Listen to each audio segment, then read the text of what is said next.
Assalamualaikum warahmatullahi wabarakatuh. Bismillahirrahmanirrahim. Alhamdulillahirabbil alamin wa bihi nasta'inu ala umuri dunya waddin. Shalatu wassalamu ala asyrafil mursalin sayyidina wa maulana Muhammadin wa ala alihi wa sahbihi ajmain, amma ba'du. Pada kesempatan kali ini kita akan membahas tentang masa kecil Rasulullah SAW hingga remaja. Nabi Muhammad SAW lahir pada tanggal 20 April 571 Masehi atau bertepatan pada tanggal 12 Rabiul Awal tahun Gajah. Ketika beliau berusia 3 bulan dalam kandungan, ayahnya yaitu Abdullah wafat di Yasrib atau Madinah dalam perjalanan pulang dari Syam. Kemudian ibundanya melahirkan Rasulullah SAW dan mengutus seseorang untuk menemui kakeknya Abdul Muthalib. Kemudian Abdul Muthalib mengambil Rasulullah SAW dari ibundanya, lalu dia membawanya ke Ka'bah. Abdul Muthalib berdoa dan bersyukur kepada Allah atas segala nikmat yang diberikan kepadanya.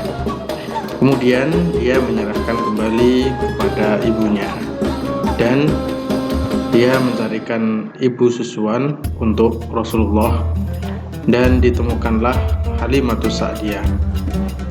Kemudian diasuh di dusun Bani Sa'ad sampai umur 4-5 tahun.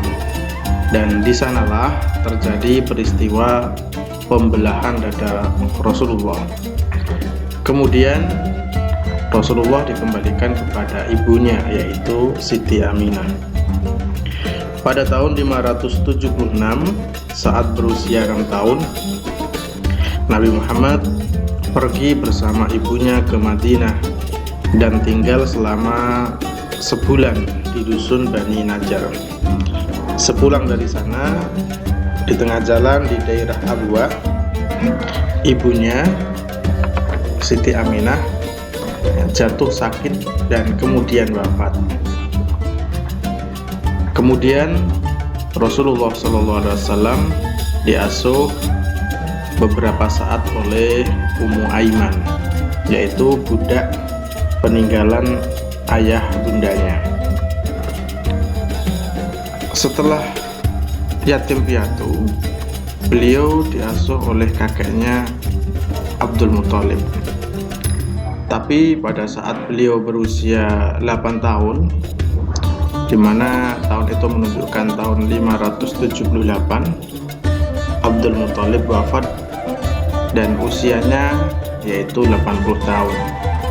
Selanjutnya Nabi Muhammad SAW diasuh oleh pamannya, yaitu Abdul Manaf atau yang terkenal dengan Abu Thalib.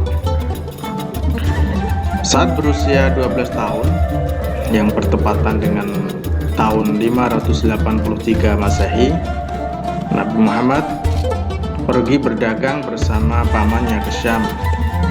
Abu Thalib berangkat ke Syam bersama rombongan dagang Quraisy. Sebenarnya tidak umum membawa anak pergi berdagang ke Syam. Namun karena Abu Thalib tidak pernah dan tidak akan meninggalkan Rasulullah, maka Rasulullah diajak pamannya berdagang ke Syam. Ketika rombongan bisnis Quraisy sampai di Busra, yaitu sebuah kawasan di Syam, mereka berhenti dan berteduh di bawah pohon rindang di dekat rumah ibadah. Dan di dalam rumah ibadah tersebut ada seorang pendeta bernama Bukhairah. Ia adalah seorang pendeta yang paling tahu tentang agama Kristen.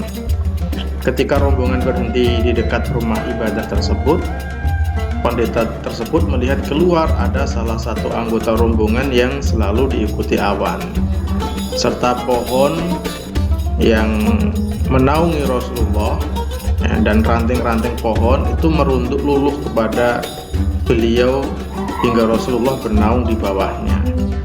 Kemudian pendeta itu keluar dan mengundang semua rombongan untuk makan tanpa terkecuali, termasuk Rasulullah. Sesaat setelah itu, Bukhairah menyapa Abu Thalib dan bertanya padanya, "Apakah anak muda ini anakmu?" Dengan cepat Abu Thalib menjawab, "Benar, dia anakku." Bukhairah berkata, "Tidak, dia bukanlah anakmu. Anak muda ini tidak layak memiliki seorang ayah yang masih hidup." Abu Thalib kemudian berkata, "Oh iya, dia anak saudaraku." Nah, dari mana Bukhairah itu tahu? Ya, sebetulnya peristiwa ini itu sudah dijelaskan di dalam kitab mereka, ya, bahwa akan ada nabi dengan ciri-ciri seperti itu, dan ciri-ciri itu ya misalnya diikuti awan dan duduk di bawah pohon, dan dijelaskan juga bahwa semua nabi itu pasti duduk di bawah pohon itu, dan reaksi pohonnya pun sama. Maka Bukhairah akhirnya mengetahui bahwa itu adalah Rasulullah.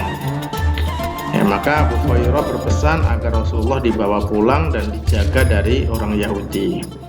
Setelah menuntaskan urusan bisnisnya di Syam, Abu Thalib segera membawa pulang Rasulullah ke Mekah. Pada tahun 591 Masehi, Nabi Muhammad mengikuti perang Fijar, yakni perang yang terjadi antara kabilah Quraisy dan sekutu mereka dari Bani Kinanah melawan kabilah Qais dan Ailan.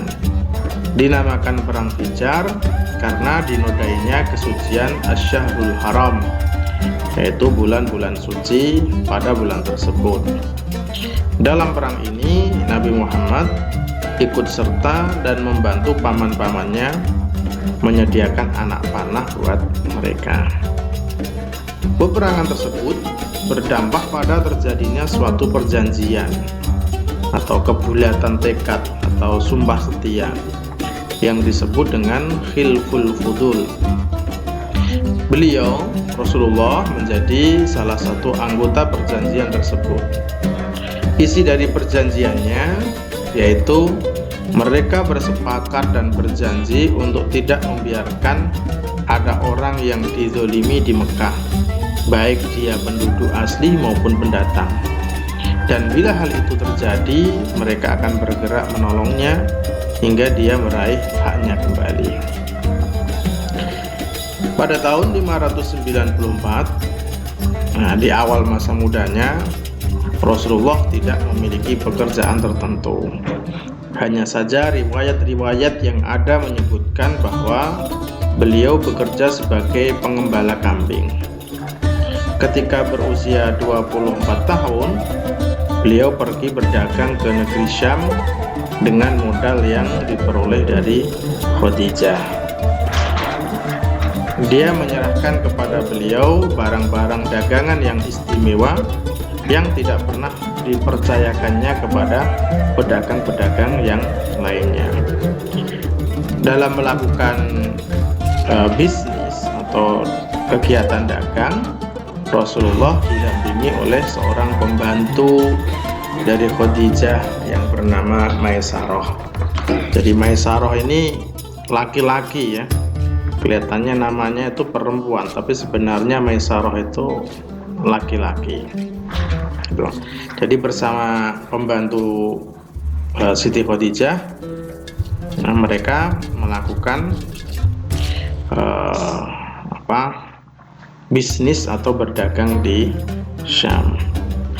Kemudian tahun 595 Masehi, Nabi Muhammad SAW menikahi Khadijah.